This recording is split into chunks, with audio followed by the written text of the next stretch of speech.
Մարդը, որին Աստված օգտագործում է։ Օսվալդ Սմիթ։ Երբեք չեմ մոռանա կյանքիս այն շրջանը, երբ ամենից շատ ուզում էի, որ Աստված օգտագործեր ինձ։ Ջորիս, Կենտակի Հիլզի ձորերով քշելիս կամ լեռնականների շրջապատում փոքր սենյակիս մեջ միայնակ ետ ու առաջ քայլելիս տառապալից ձայնով Աստծուն էի կանչում. Տեր, օգտագործիր ինձ հոգի փրկող դարձրու, ուղարկիր ինձ որպես քարոզիչ, թող հոգևոր արթնություն տեսնեմ, մի թող, որ որևէ սովորական եկեղեցում հաստատվեմ ու ոչինչ չանեմ, մի կյանք ունեմ միայն, ուզում եմ քեզ նվիրել այն, թող ապրեմ ուրիշների համար, ընդունակ դարձրու ինձ կորած տղամարդկանց ու կանանց Տեր Հիսուս Քրիստոսին վերադարձնել, թող քո օրհնությունը իջնի իմ առաքելության վրա։ Հետո այս աղոթն էի անում. Տեր իմ, որոնք են քարոզիչ դառնալու անհրաժեշտ տվյալները, ինչպես կարող եմ օգտակար լինել քեզ։ Կան նախապայմաններ, որոնց պետք է համապատասխանեմ։ Եթե կան, ապա հայտնիր դրանք։ Ինչ պետք է անեմ։ Հաղորդիր բոլոր նախապայմանները։ Ինչպիսին էլ լինեն դրանք, օգնիր ինձ, որպեսզի զուր չվատնեմ կյանքս, պետք չէ ձախողվեմ։ Հետո, երբ Աստծո խոսքը ուսումնասիրել սկսեցի, գտա այն որակավորումները, որոնց պետք է համապատասխանեի, ու աստիճանաբար, մինչ Աստված հաղորդում էր ինձ դրանք, սկսեցի մեկ առ մեկ յուրացնել, այնքան պարզ էին նշված։ Հիմա ուզում եմ այդ նախապայմանները ձեզ հաղորդել, քանի որ վստահ եմ դուք էլ եք ուզում Աստծուն ծառայել։ Դուք էլ եք գիտակցում, որ միայն մեկ կյանք ունեք ու չեք ուզում իզուր վատնել այն։ Ուզում եք այդ կյանքն օգտագործել հոգիներ փրկելու համար։ Դուք ուզում եք իմանալ այն տվյալները, որոնք անհրաժեշտ են ավետարանչության և հոգևոր արթնության գործում։ Թույլ տվեք մեկ առ մեկ թվարկել դրանք այնպես, ինչպես Աստված շատ տարիներ առաջ հայտնեց ինձ։ Առաջինը. մարդկային ցեղի բացարձակ սնանկության տեսիլքը։ Կարծում եմ, պետք է այստեղից սկսել։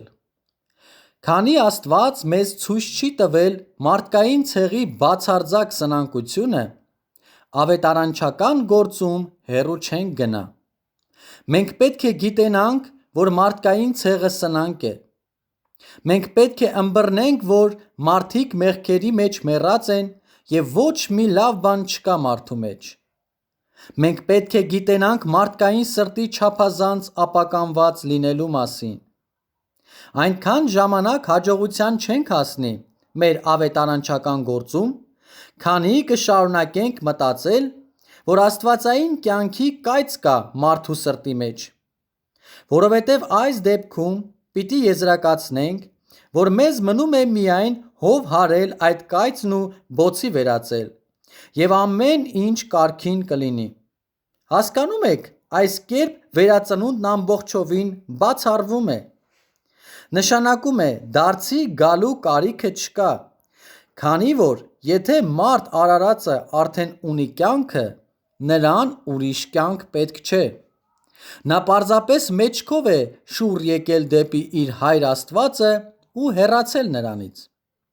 Հետևաբար ավետարանիչի գործը համոզելն է, որ նա դեմքով շուռ գա ու դեպի Աստված վերադառնա։ Նման միտքը ենթադրում է, որ մենք բոլորս Աստծո զավակներն ենք, մի բան, որ ըստ Աստվածաշնչի բոլորովին սխալ է։ Քանի չենք վերածնվել, սատանայի զավակներն ենք ու Աստծո ընտանիքին բոլորովին չենք պատկանում։ Միայն նոր ծնունդն է, որ կարող է մեզ Աստծո զավակները դարձնել։ Ոչ, բարեկամներ, ոչ մեկի մեջ աստվածային կյանքի կայծը չկա։ Հետևաբար հով հարելով բոց դարձնելու ոչինչ չկա։ Մարդիկ մեռած են, կորած, խորտակված, ամբողջովին ապականված ու վերածննդից դուրս կյանքի հույս չունեն։ Ահա թե ինչու մենք պետք է հասկանանք, որ մարդկային ցեղը ամբողջովին սնանկ է։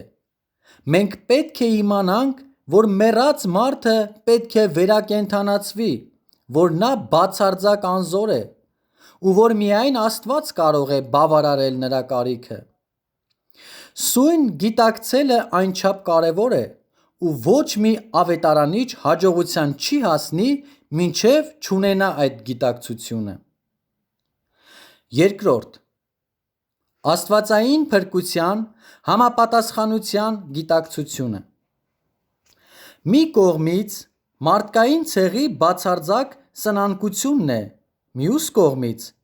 այդ կարիքը հոգալու համարժեք փրկությունը։ Այլ կերպ ասած, Աստված դարման ունի, Աստված բուժման միջոցն ունի, Աստված մարդուն կարող է մահից դեպի կյանք դարձնել։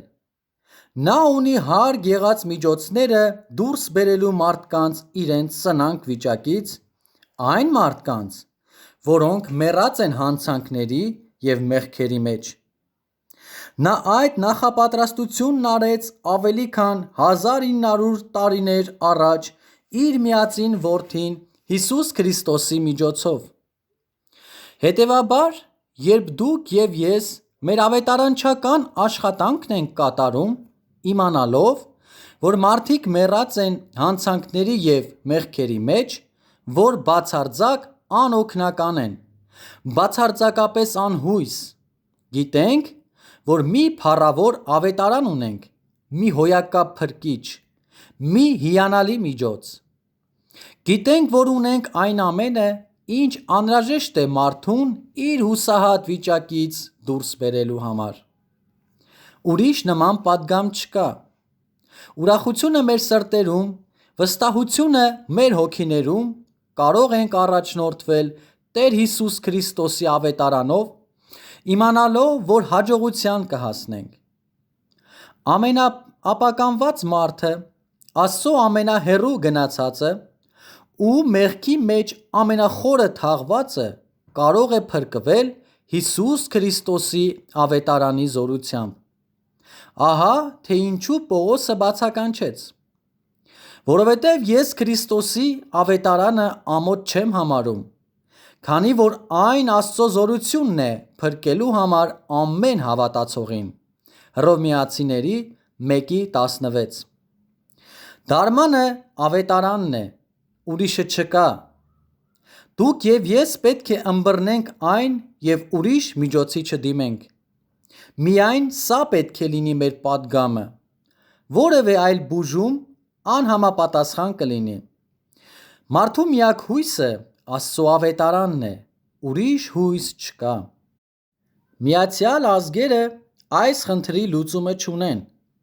Ոչ մի պետական պաշտոնյա չունի այդ լուծումը։ Ոչ մի քաղաքականագետ չի կարող պահանջը բավարարել։ Ոչ մի կառավարություն նման ուժ չունի։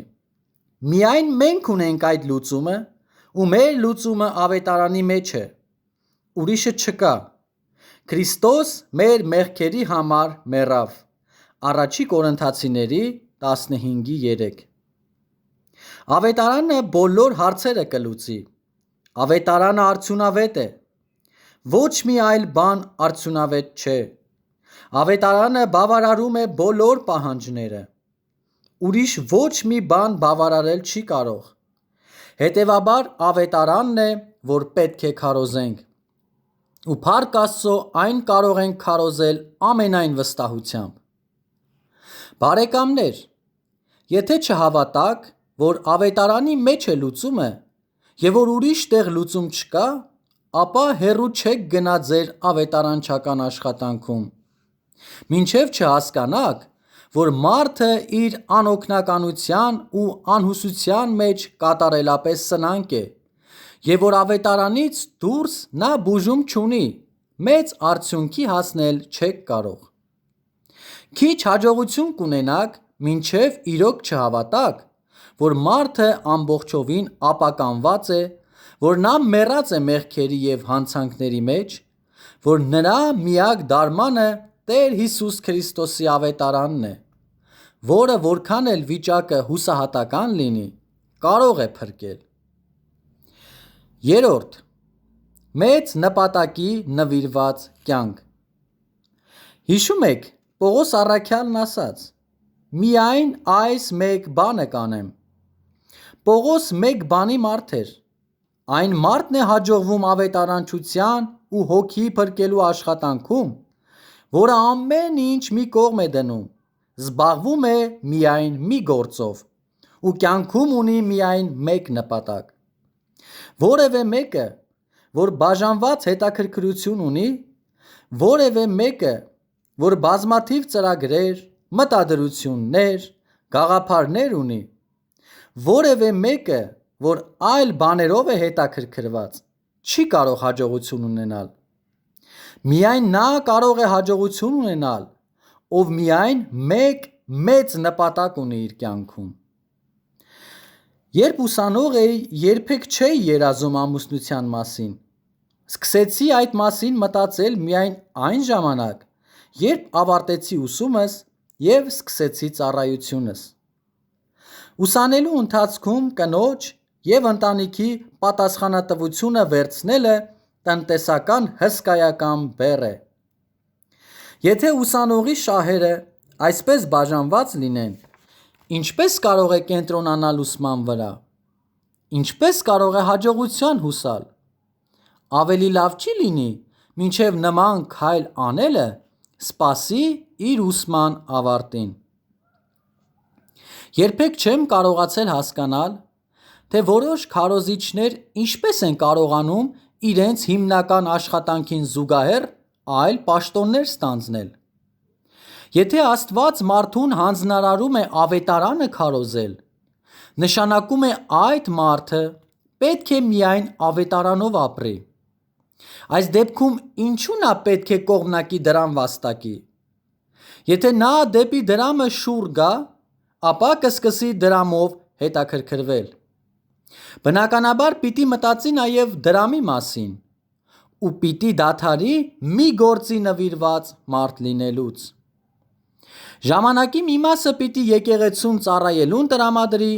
իսկ մյուս մասը դրամին։ Ես սովորել եմ, որ քարոզչի աշխատանքը պահանջում է մարդուց ամեն ինչ։ Մարդուց 24 ժամվա ուշադրություն և միտք է պահանջում։ Այդ մարդը պետք է ամբողջովին կլանված լինի իր կոչումով։ Նա պետք է ամբողջովին տրվի այն մեծ գործին, որին կոչված է Աստծո կողմից։ Եթե նա փորձում է մի քիչ կողմնակի փող վաստակել, եթե որևէ տեսակի այլ աշխատանքով է հետաքրքրվում, ապա չպիտի կարողանա կենտրոնանալ այն միակ մեծ գործի վրա, որին Աստված է կարգել նրան։ Վանականները ճիշտ էին։ Նրանք հասկացել էին, որ պետք է հեռանան աշխարհից ու փակվեն վանքում, որպեսզի կարողանան իրենց ողջ կյանքը Աստծուն նվիրել։ Նրանք գիտակցում էին, որ պետք է հրաժարվեն իրենց բոլոր տեսակի հետաքրքրություններից և աշխարհի հետ ընդհանուր ոչինչ չունենան, որպեսզի կարողանան Աստծուն կատարելապես ծառայել։ Ուզում եմ ասել, որ նրանց նպատակը ճիշտ էր, և սակայն սխալ նրանց մեթոդը։ Աստված ուզում է, որ մենք ապրենք մեր յուրայինների հետ, մնալով կատարելապես նվիրված Աստծուն։ Լավ տիկին կարող է լինել այն կինը, որը ամուսնուց բացի ուրիշ տղամարդով է հետաքրքրվում։ Կարող է լավ ամուսին լինել այն տղամարդը, որը մեկ ուրիշ կինով է հետաքրքրվում։ Պատասխանը ձեզ պարզ է։ Հապա ինչպես կարող է Աստծո կողմից ավետարանիչ նշանակված մարդը հաջողություն ունենալ իր գործում, եթե այլ հետաքրքրություններ ունի։ Պարզապես անհնար է։ Ավետարանիչը կյանքում պետք է ունենա մեկ մեծ նպատակ միայն։ Նա պետք է կարողանա Պողոս առաքյալի հետ ասել. միայն այս մեկ բանը կանեմ։ Բարեկամս, հետաքրքրություններդ մի քանիսն են։ Փոխանակ նվիրվելու միայն այն մեծ գործին, որի համար է քեզ կոչել Աստված, փորձում ես մի քանի գործով միաժամանակ զբաղվել։ Ուզում ես հաջողության հասնել։ Մտահոգված ես հոգիները դեպի Տեր Հիսուս Քրիստոսը վերադարձնելու գործով։ Ուզում ես ունենալ հոգևոր արթնության փառավոր փորձառությունը։ Այդ դեպքում կրկնում եմ, միայն մեկ բանի վրա կենտրոնացիր։ Ամբողջովին նվիրվիր Աստծուն ու ավետարանչության գործին։ Հիշում ես Պողոս առաքյալի խոսքերը. ոչ մի զինվոր այս աշխարհի գործերով չի զբաղվում, որպեսզի իր զորավարին հաճելի լինի։ Երկրորդ Տիմոթեոս 2:4 Տիմոթեոսը մեկ գործի մարդ էր դառնալու։ Պողոսը հասկացրեց նրան, թե ով կխճճվի աշխարհի գործերի մեջ, երբեք հաջողակ զինվոր դառնալ չի կարող։ Նույն բանն է ավետարանիչի հարցում։ Եթե նա ծառայելու է Աստծուն այնպես, ինչպես Աստված է ուզում, ապա պետք է ազատվի բոլոր տեսակի այլ հետաքրքրություններից։ Ուզում եք, որ Աստված օգտագործի ձեզ։ Համաձայն եք գինը վճարելու։ Պատրաստ եք ամեն ինչ թողնել ու դառնալ մեկ գործի մարդ։ Ուզում եք ձեր ողջ կյանքը նվիրել այս մեկ գործին այնպես, որ ուրիշ ոչինչ չգրավի ձեզ, ուրիշ ոչինչ չհետաքրքրի ձեզ, ուրիշ ոչինչ չկլանի ձեր ուշադրությունը։ Պատրաստ եք կենտրոնանալու, ձեզ ամբողջովին Աստծո ծառայության նվիրելու, դառնալու մեծ նպատակի մարդ։ Եթե պատրաստ եք, Աստված կօգտագործի ձեզ իր փառքի և պատվի համար, ու ձեր ավետարանչությունը հաջողություն կունենա։ 4. Կյանք, որից ամեն խոչընդոտ վերացված է։ Հիշում եք Դավիթի Սաղմոսի հայտարարությունը. Եթե ես սրտումս անօրենություն տեսնեի, Տերը չէր լսի ինձ։ Սաղմոս 66:18 Նա անգամ ականջ չի դնելու ու չի լսելու այն, ինչ ասելու եմ, եթե իմ սրտում անօրենություն կամ մեղք կա։ Ամեն մեղք պետք է հեռացվի։ Բարեկամս, կարող է սա լինել այն պատճառը, որի համար Աստված չի օգտագործում քեզ։ Կարող է պատահել, որ դու ինչ-որ կուռք ունես քո կյանքում։ Գուցե ինչ-որ տեսակի ծանրություն կա քո վրա, մի սովորություն, որից չես ուզում հրաժարվել։ Հնարավոր է նաև դա որպես մեղք չես ընդունում, սակայն այն կանգնում է քո և Աստծո միջև ու անհնար է դարձնում Աստծո կողմից օգտագործվելը։ Օր-օրի փորձում ես առաջ գնալ, սակայն ինչ-որ բան ետ է քաշում քեզ, ինչ-որ ծանրություն է ճնշում քո վրա ու անհնար է դարձնում մրցարշավում վազել այնպես, ինչպես Աստված է ուզում, որ դու վազես։ Մի սովորություն, թեև անվնաս,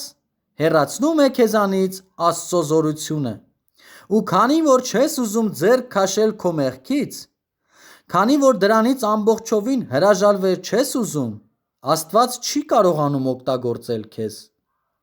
Մեղքը ուշացնում է քո առաջխաղացումը, վշտացնում է Սուրբ Հոգուն, ու դու քո կյանքում և հոգևոր ծառայության մեջ երբեք Աստծո զորությունն ու օրհնությունը չպիտի վայելես, քանի դեռ պատրաստ չես ընդմիշտ հրաժարվել դրանից, հիմնովին երես դարձնել ու այլևս երբեք անձնատուր չլինել դրան։ Ինչպես էլ լինի, դու պետք է դիմագրավես այդ կուռքին, որ սրտումդ է, այդ սովորությանը, որ կյանքիդ մեջ է։ Պետք է ուղղակի վերջ տաս։ Քանի կշարունակես անել այն, ինչ անում ես հիմա, Աստված իր ուժը չի տա քեզ։ Դու երբեք չես ունենա նրա օծումը, երբեք չես ունենա նրա օրհնությունը։ Եթե ուզում ես որպես ավետարանիչ հաջողություն ունենալ, Եթե ուզում ես հոգևոր վերածնունդ տեսնել քու հոգևոր ծառայության մեջ, ապա մեղքի հետ կապերդ խզիր։ Ինչու այդ չանել հիմա, քանի երիտասարդ ես։ Ինչու սպասել, որ նա տիրի քեզ ու դառնա հաստատուն սովորություն։ Ինչու դրանով չզբաղվել, քանի դեռ շղթան քեզ փաթաթված չէ այնպես ամուր, որ գրեթե անհնար է կոտրել։ Մեղքի առաջն առնելու իսկական ժամանակը հիմա է։ Ողջ կյանքդ առջևում է։ Եթե ուզում ես, որ Աստված օգտագործի քեզ, ապա հաստատակամ և ուժեղ եղիր։ Դու պետք է այսպես աղոթես. Քննիր ինձ, ով Աստված, ու ճանաչիր սիրտս, փորձիր ինձ ու ճանաչիր մտքերս, ու տես, որևէ չար բան կա իմ մեջ, ու դեպի հավիտենականության ճամփան առաջնորդիր ինձ։ Սաղմոս 139-ի 23-24։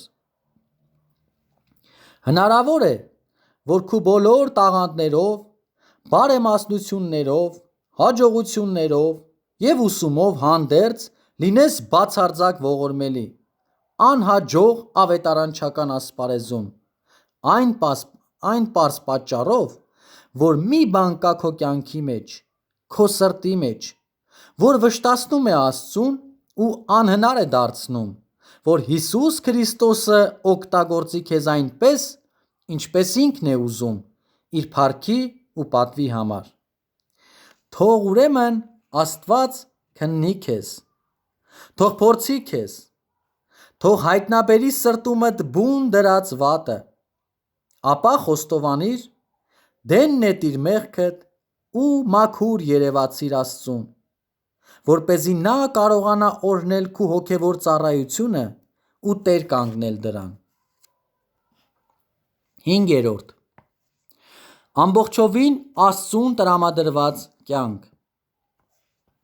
Մինչև հիմա գործ ունեինք բացասական կողմի հետ։ Հիմա անդրադառնանք դրական կողմին։ Աստծո մեծ նպատակն է, որ մեր կյանքը ամբողջովին ու անվերապահորեն դնենք իր տրամադրության տակ։ Ահա թե ինչու նորից ու նորից կարդում ենք. Աստծուն հանձնվիր։ Կավագործը ոչինչ չի կարող ստանալ այն կավից, որը անընդհատ դիմադրում է իրեն։ Եթե կավագործը չի կարողանում սարքել այն ամանի տեսակը, որն ուզում է, պատճառն այն է, որ կավի մեջ ինչ-որ բան կա, որ դիմադրում է։ Հենց որ դիմադրությունը վերանա ու կավը անվերապահորեն զիջի, կավագործը կկարողանա դրանից ստանալ իր ուզած ամանը։ Նույնն է ձեր և իմ կյանքի հարցում։ Եթե Աստված մեզ իր փառքի և պատվի համար է օգտագործելու, եթե նրա զորությունը իջնելու է մեր վրա, եթե նա օրհնելու է մեր ավետարանչական և հոգի շահելու ծառայությունը, ապա պետք է, որ մեր կյանքը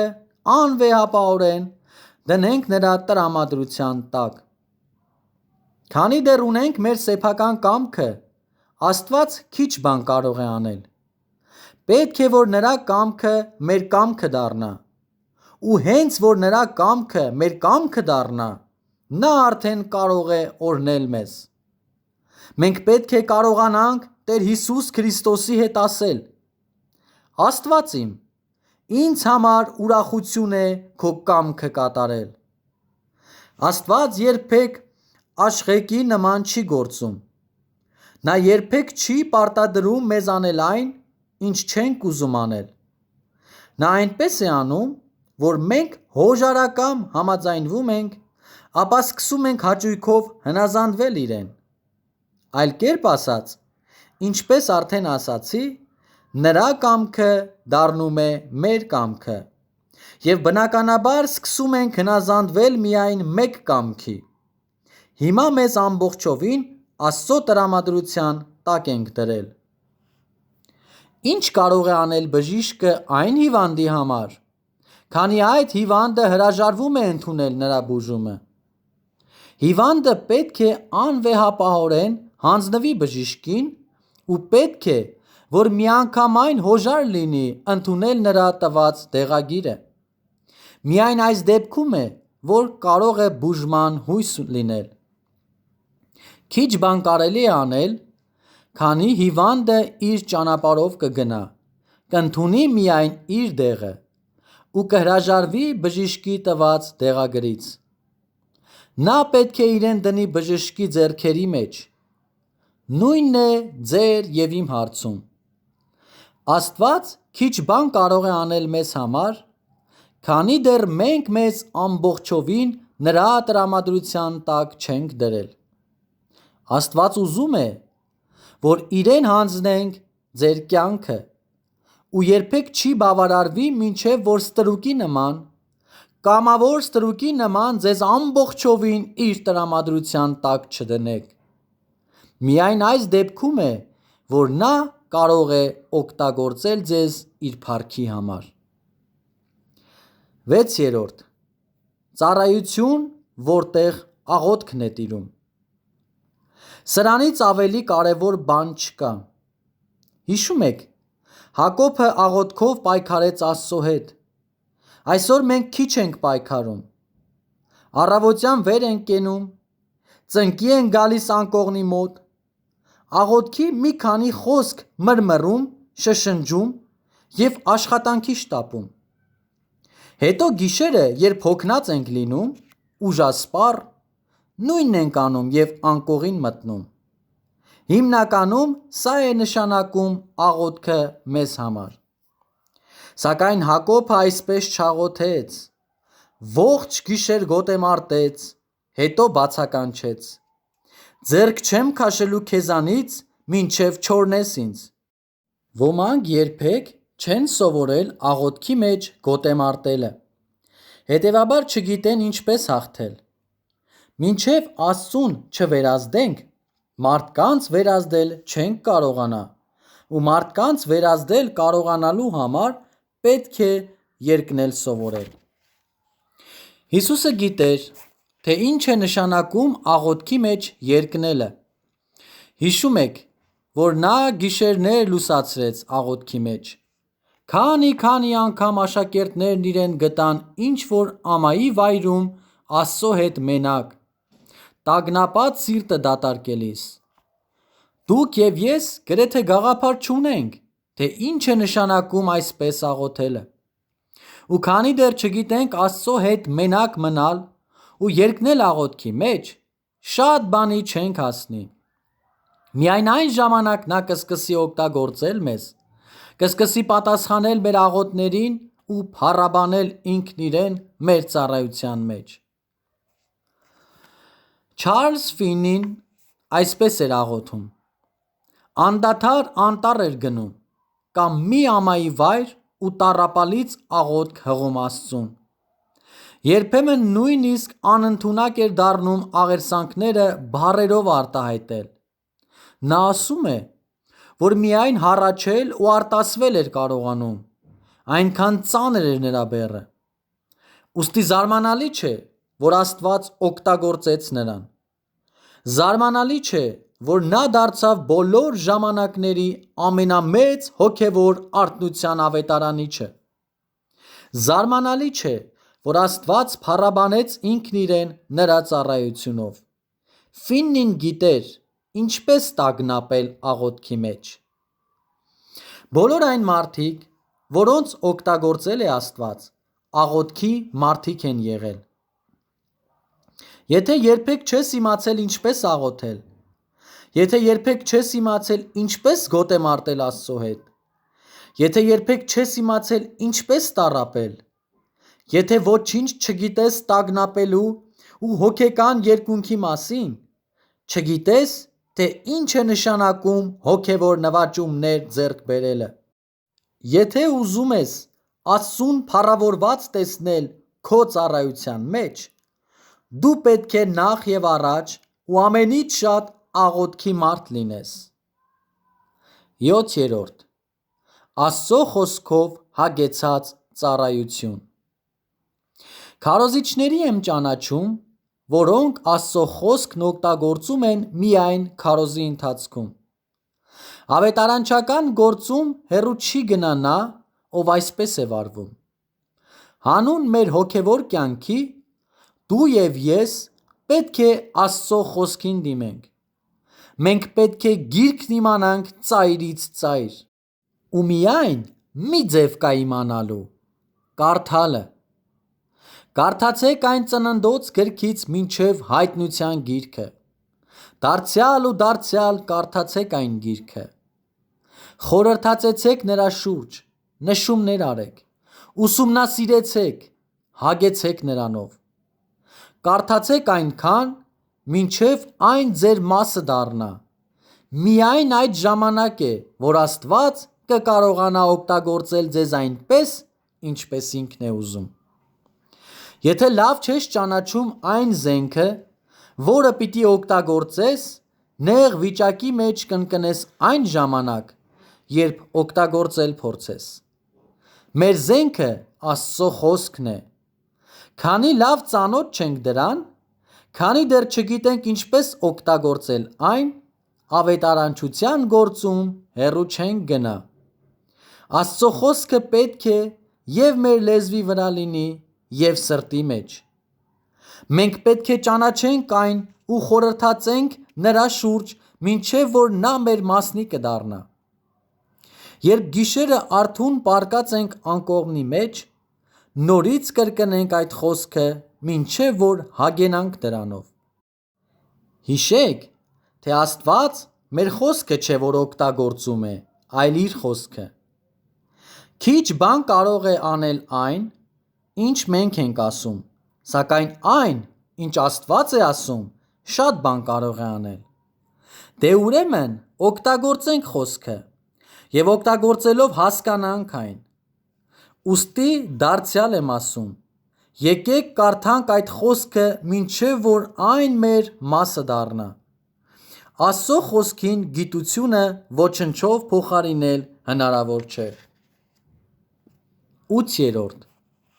Հոգևոր ծառայություն, որ կորած աշխարհին ուղղված կենսական պատգամ ունի։ Ինչու եք օտար երկրներ գնում։ Ինչու եք ուզում միսիոներներ դառնալ։ Ինչ եք ուզում անել այդ երկրներում։ Ինչ եք տանում հեթանոս աշխարհին։ Հասարակական աշխատանք եք ուզում անել նրանց համար, թե կրթել եք ուզում նրանց։ Ուզում եք նրանց կենսամակարդակը բարձրացնել։ Գնում եք նրանց մի քիչ արևմտյան քաղաքակրթություն տալու, բժշկական օգնություն տալու։ Բարեկամս, եթե օտար երկրներ ես գնում այս նպատակներից որևէ մեկի համար, ապա խորհուրդ կտայի քեզ տանը մնալ։ Այնտեղ դու անելիք չունես։ Ավետարանչական աշխատանքներին չվերաբերվող բոլոր տեսակի գործերը թող Միացյալ Ազգերին։ Նրանք այդ աշխատանքները շատ ավելի լավ կարող են անել, քան դու։ Նրանք ավելի շատ փող, որակյալ աշխատողներ և միջոցներ ունեն, քան դու երբևէ կունենաս։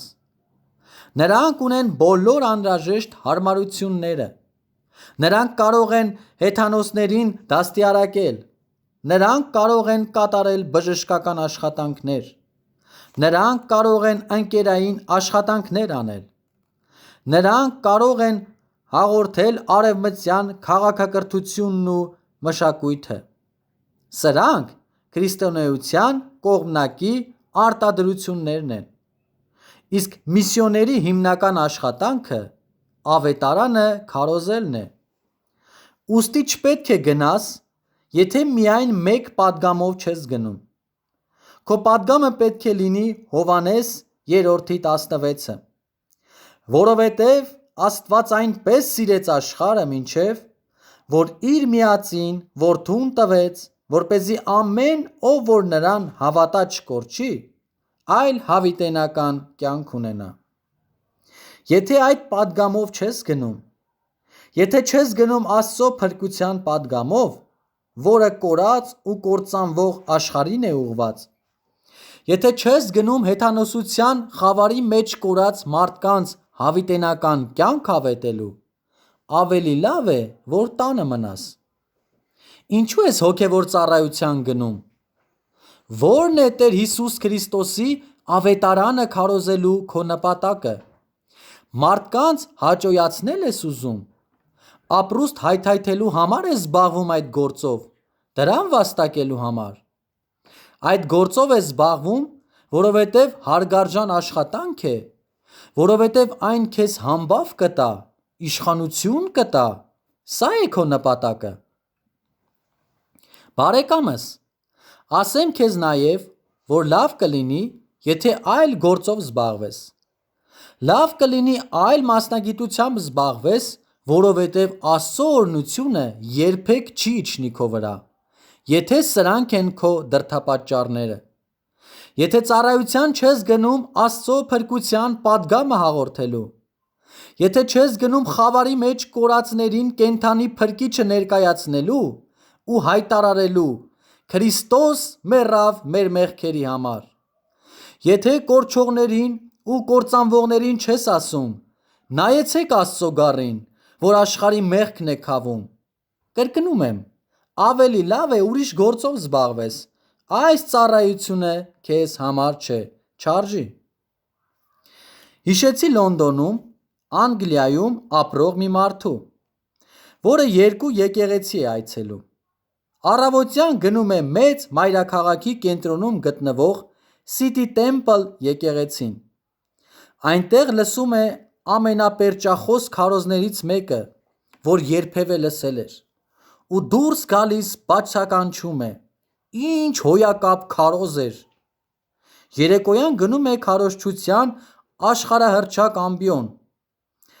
Spurgeon's Tabernacle, այն մեծ լսարանը իր երկու հսկա պատկերասրահներով, որոնք հռչակավոր դարձան շնորհիվ Չարլզ Սպրջնի, որ քարոզիչների իշխանն էր, ու դուրս գալուց բացականչում է. ինչ հոյակապ է Քրիստոսը։ Եթե քո նպատակը հիանալի քարոզելն է, ապա ավելի լավ է հրաժարվես այդ գործից։ Աշխարհը քարոզի կարիք չի զգում, պատգամի կարիք է զգում։ Ու շատ մեծ տարբերություն կա քարոզի և պատգամի մեջ։ Դու կարող ես հոգևոր ճեմարան գնալ ու քարոզել սովորել, սակայն պատգամ ստանալու համար պետք է Աստծո մոտ գնաս։ Քարոզները երբեք չեն ազդի քո համայնքի վրա, բայց պատգամները կազդեն։ Քարոզները խոսում են մտքին, իսկ պատգամները սրտին։ Ժողովուրդն այսօր ոչ թե մեծ քարոզների կարիք է զգում, այլ մեծ պատգամների։ Մենք պետք է դուրս գանք Հիսուս Քրիստոսին ներկայացնելու, պետք է կենդանի Փրկչին ներկայացնենք։ Ասում եմ, որ աշխարհը Աստծո պատգամավորներին է սպասում։ Եթե ամբիոն ես բարձրանում Քրիստոսին ներկայացնելու համար, մեռնող աշխարհին կենդանի Քրիստոսին ներկայացնելու համար, ապա Աստված կօրհնի քեզ և կօգտագործի իր փառքի համար։ Քո կոչումը կլինի ամենահիանալին ու երբեք չես զղջա Աստծո կանչին արձագանքած լինելու համար։ Կյանքիդ վերջում հետադարձ հայացքը գցես քո ծառայության վրա ու շնորհակալ կլինես Աստծուց Տեր Հիսուս Քրիստոսի ծառայության նվիրված կյանքիդ համար։ 9. Սուրբ Հոգով օծված ծառայություն։ Այսօր մարդիկ կան, որոնք գրեթե վախենում են խոսել Սուրբ Հոգու մասին։ Այնքան սառը պահպանողականություն, այնքան ֆանատիզմ է եղել Սուրբ Հոգու հարցում, որ այդ մարդիկ հազիվ թե հիշատակում են նրա անունը։ Այնինչ նա երրորդության երրորդ անձնավորությունն է, Աստվածության գործադիրը, Գործք առաքելոց գրքում գլխավոր դերը կատարողը։ Փաստորեն գործը Սուրբ Հոգին արեց։ Նա է, որ առաջնորդեց ու ղեկավարեց առաքյալներին։ Սուրբ Հոգին էր, որ մեղավոր լինելու համոզմունքը առաջացրեց ու հոգևոր արթնություններ սկսեց։ Նա Սուրբ Հոգի Աստվածն էր, որ հիմնեց առաջի եկեղեցին։ Այսօր մեծ մասամբ անտեսված է Սուրբ Հոգին, Մեզ թվում է, որ առանց իրեն կարող ենք յոլա գնալ, որ ուսումն ու վարժությունը կգրավեն նրա տեղը ու նրա ուժի մի տեսակ փոխարինողը կդառնան։ Ուստի մենք ճգնում ենք շարունակել մեր ծառայությունը մարմնավոր կորովով, բոլորովին անկախ Սուրբ Հոգուց։ Վաղուց ժամանակն է նրան իր տեղը վերադարձնելու, որովհետև նա է, որ պիտի գործը անի։ Եթե ես ու դու չիմանանք Աստծո Հոգու օծման մասին, ապա մեր ծառայությունում հեռու չենք գնա։ Աստծո ծառայությանը նվիրված ողջ կյանքիս ընթացքում ուսումնասիրել եմ այն մարդկանց կյանքերը, որոնց օգտագործել է Աստված, ու հայտնաբերել եմ, որ նրանցից յուրաքանչյուրը Սուրբ Հոգով օծված է եղել։ Յուրաքանչյուրը, լինի քարոզիչ, թե հոգևոր արթնություն առաջացնող, կյանքի ընթացքում շրջակետ է ունեցել, երբ Սուրբ Հոգին իրեն օգտագործել է սկսել։ Եվան Ռոբերտսը գիտեր այդ օծությունը։ Երբեք չեմ մոռանա այն օրը, երբ Ուելզում այցելեցի նրան։ Տանը չէր, սակայն տեսա այն տունը, որտեղ ապրում էր, ու ինձ թվաց, թե նույնիսկ սուրբ էր այն հողը, որի վրա կանգնած էի։ Հետագայում նա իր ձեռագրով ինձ մի նամակ գրեց ու մի քանի ամիս անց գնաց իր տիրոջ մոտ։ Ասում եմ, որ Եվան Ռոբերտսը գիտեր Սուրբ Հոգու օծությունը։ Չարլզ Ֆինին նույնպես գիտեր Սուրբ Հոգու օծությունը և թե ինչ է նշանակում վերևից ուժ ստանալ։ Մուդին էլ գիտեր, Ջոն Վելսին էլ։ Յուրաքանչյուր մարդ, որին դարերի ընթացքում օգտագործել է Աստված, գիտեր, թե ինչ է նշանակում Սուրբ Հոգով օծվել։ Օծված մարդիկ ուսումով և պատրաստությամբ չեն գոհանում։ Նրանք գիտեն, որ ինչ-որ բան էլ է հարկավոր և որ մինչև օծման փորձառությունը չունենան, Աստված իրենց օգտագործել չի կարող։ Ուստի սպասում են մինչև վերևից եկող զորությամբ օժտվելը։ Հետո Սուրբ Հոգու զորությամբ մի քանի շաբաթում կամ ամսում ավելի մեծ արդյունքի են հասնում, քան կկարողանային տարիների ընթացքում հասնել իրենց մարմնավոր ուժերովը։ Այսօր Աստված օծված մարդկանց է ուզում, ու մենք ավետարանչության գործում հեռու չենք գնա, եթե օծված չլինենք։ Այնքան կարևոր համարեցի այս հանգամանքը, որ այդ մասին մի գիրք գրեցի «Զորության շնորհումը» վերնագրով։ Այսուհանդերձ չպետք է մոլեռանդության մեջ ընկնել։ Կա միջին մի փորձառություն, աստվածաշնչական մի դիրքորոշում, որը կարող եք վերցնել։ Աստծո խոսքով առաջադրված մի փորձառություն է դա, որը դարեր շարունակ ընդունված է եղել Աստծո մարդկանց կողմից։ Եթե Աստծուն ծառայելու գործում ուզում եք արդյունքի հասնել, հետևեցեք, որ դա լինի նաև ձեր փորձառությունը և դուք ևս օծվեցեք։ Ինձ համար միևնույնն է, օտար ափեր ես գնում աշխատելու, թե այստեղ, տանը, հեթանոսների մեջ ես աշխատում։ Միևնույնն է,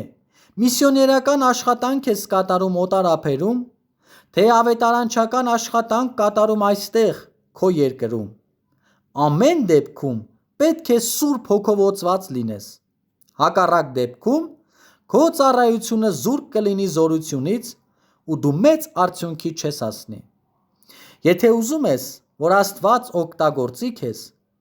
եթե ուզում ես քո ծառայությամբ հոգիներ դարձի գան ու փրկվեն, դու օծյալ մարդ պիտի դառնաս։ Պիտի սպասես այնքան ժամանակ, մինչև երկնային զորությամբ օծվես։ 10. Հավատի ակնկալությամբ հատկանշված ծառայություն։ Մի անգամ Չարլզ Սպըրջնը իր աշակերտներին ուղարկեց Լոնդոնի փողոցներում բացօթյա ժողովների։ Աշակերտները ամեն օր վերադառնում ու զեկուցում էին։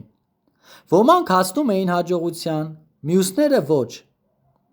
Մի օր ավելի նվազ տաղանդներով օժտված երիտասարդներից մեկը տխուր դեմքով մոտեցավ պարոն Սպրջնին։ Պարոն Սպրջն ասաց. չեմ կարողանում հասկանալ, թե ինչու չեմ կարողանում հոգիներ սիրաշահել Տեր Հիսուս Քրիստոսի համար։ Բացօթյա ժողովներին մասնակցում եմ, ավետարանը հավատարմորեն քարոզում եմ և անում եմ ամեն հնարավորը,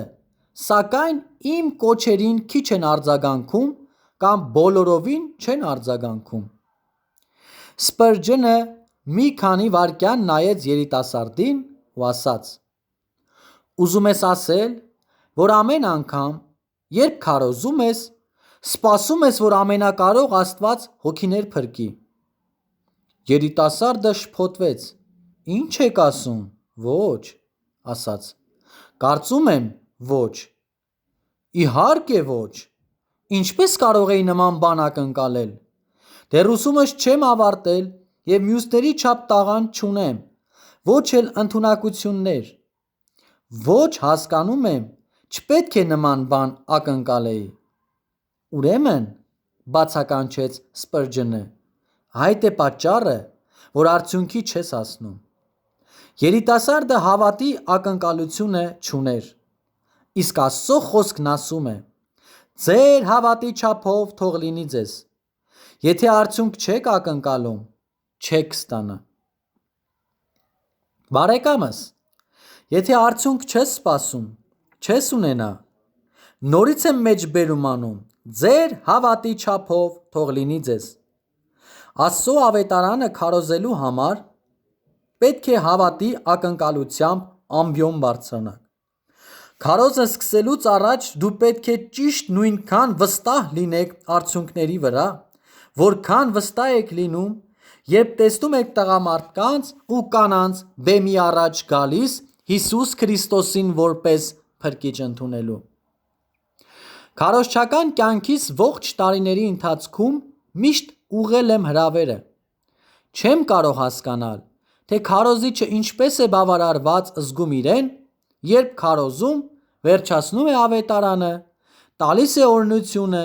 և առանց արդյունքով հետաքրքրվելու թողնում տուն է գնում։ Ինձ թվում է, որ ճաշը սեղանի վրա դնելուց հետո պարտավոր եմ հնարավորություն տալ ժողովրդին առաջ գալու և մասնակցելու ճաշին։ Հակառակ դեպքում ինչ որ շատ կենսական բան բաց թողած կլինեմ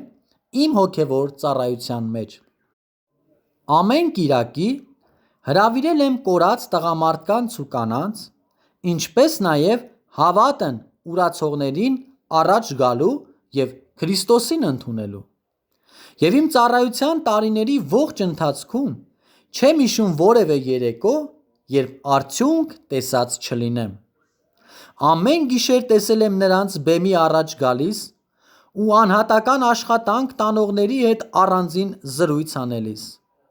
Զարմանում եմ, երբ ոչինչ չի ստացվում։ Շատ կզարմանայի,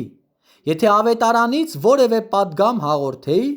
եթե հրավիրեի մարդկանց ու ոչ ոք իմ կոչին չարձագանքեր։ Ես միշտ արդյունք եմ ակնկալում։ Ես չեմ ուզում ասել, որ բոլոր նրանք, ովքեր եկել են, փրկվել են, սակայն իրավունք ունեմ մտածելու, որ գոնե մի քանիսը գտել են Հիսուս Քրիստոսին ու հիմա Աստծո զավակներն են։ Երբ ամբիոն եմ բարձրանում, թվում է, թե Աստված ինձ տալիս է հավատի այն ակնկալությունը, որի մասին քիչ առաջ խոսում էի։ Այնպես որ շատ լավ գիտեմ, թե երբ ավարտում եմ պատգամն ու տալիս հրավերը, պիտի լինեն մարդիկ, որոնք կպատասխանեն։ Կարծում եմ, որ ես կհրաժարվեի ծառայությունից, եթե արդյունքի չհասնեի։ Միթե իրավաբանը վճիռ չի սպասում, երբ դատական ատյանին է դիմում։ Նա մարդկանց հաճոյացնելու համար չի խոսում։ Նա ատյանին է դիմում դատավճիռ ստանալու համար։ Եթե նա վճիռ չի ստանում, նշանակում է դիմումը ձախողված է։ Այսպես պետք է լինի նաև ավետարանը քարոզողի հարցում։ Քարոզիչը պետք է որոշում ակնկալի։ Նա պետք է արդյունք ստանա։ Հակառակ դեպքում ինչ որ բան սխալ է։ Նրա ծառայությունը պետք է որ հավատի ակնկալությամբ հատկանշական լինի։ 11-րդ Ամբողջովին Աստծո փառքին նվիրված ծառայություն Բարեկամս, եթե ծառայում ես նպատակ ունենալով որևէ այլ բան, քան Աստծո փառքը, շատ բանի չես հասնի։ Եթե քարոզում ես ինքդ քեզ փառավորելու համար, եթե հեշտ ապրուստի միջոց ես փնտրում, եթե նպատակդ փառքն է կամ փողը, հնարավոր է, որ ինչ-որ արտաքին հաջողության հասնես, բայց երբեք Աստծո օրհնությունը չես ստանա։ Եթե Աստծո փառքից բացի այլ դրդապատճառ ունես, չես կարող ակնկալել այն տեսակի արդյունքը, որ Աստված ուզում է տալ։ Դու պետք է Աստծո փառքի համար ծառայես։ Եթե քո նպատակը սա չէ, քո տեղը լինեի, կչոքեի Աստծո առաջ, կխոնարհվեի այնքան, մինչև որ իմ եսը ջնջվեր։ Կխնդրեի Աստծուն ինձ այնպես կոտրել, որ կարողանայի փառավորել Իրեն։ Որովհետև քանի Աստծո փառքը առաջնային չէ քեզ համար, տխուր ձախողություն կունենաս։ Ուշադրության արժանի ոչ մի բանի չես հասնի։ Եթե այդ բոլորը ինքդ քեզ համար ես անում, Աստված քո ծառայությունը չի օրհնի։ Որպեսզի Աստված օգտագործի քեզ, դու պետք է կոտրված լինես։ Հակառակ դեպքում շուտ թե ուշ աղետի առաջ կկանգնես։ Քո առաջ բաց արեցի քարոզիչ լինելու այն 11 նախապայմանները, որոնք հաղորդեց ինձ Աստված։ Թույլ տուր խորհուրդ տալ քեզ վերանայել դրանք մեկ առ մեկ ու հետո խնդրել Աստծուն քննել քո սիրտը։ Վստահ եմ, ուզում ես, որ Աստված օգտագործի քեզ, ուզում ես հաջողակ ավետարանիչ դառնալ ու շատ ես ուզում հոգևոր արթնություն ստանալ։ Ուրեմն դիմագրավիր իմ առաջադրած անհրաժեշտ նախապայմանները ու թող, որ Աստված խոսի քեզ հետ։ Նա քեզ ուզում է օգտագործել ու շատ է ուզում քո ծառայությունը օրհնել։ Սակայն, եթե արգելքներ կան այդ ճանապարհին, նա չի կարող։ Ու եթե իրոք ուզում ես դառնալ այն մարդը, որ Աստված օգտագործել է ուզում, ապա այդ արգելքները պետք է ինքդ վերացնես։